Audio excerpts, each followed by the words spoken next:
Is the Quran as trustworthy as the Bible? I'll give you one reason why it's not. Well, one of the main reasons I find the Quran untrustworthy has to do with the source criticism, which entails studying the sources upon which a text relies. For example, the Quran claims to tell stories about Jesus that are from sources known to be fraudulent.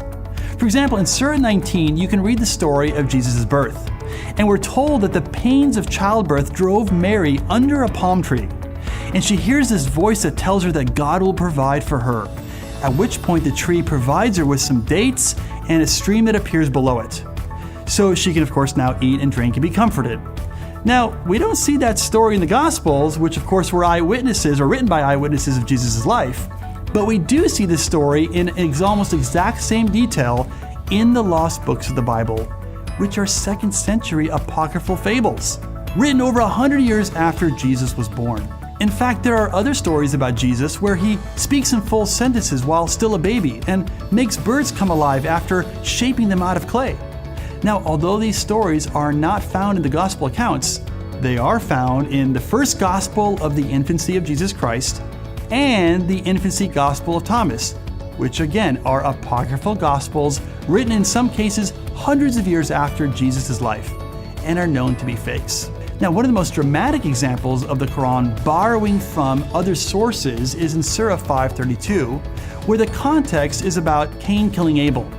Now, this verse contains a warning that if you kill one innocent person, like Cain did with Abel, it's as bad as killing all of humanity.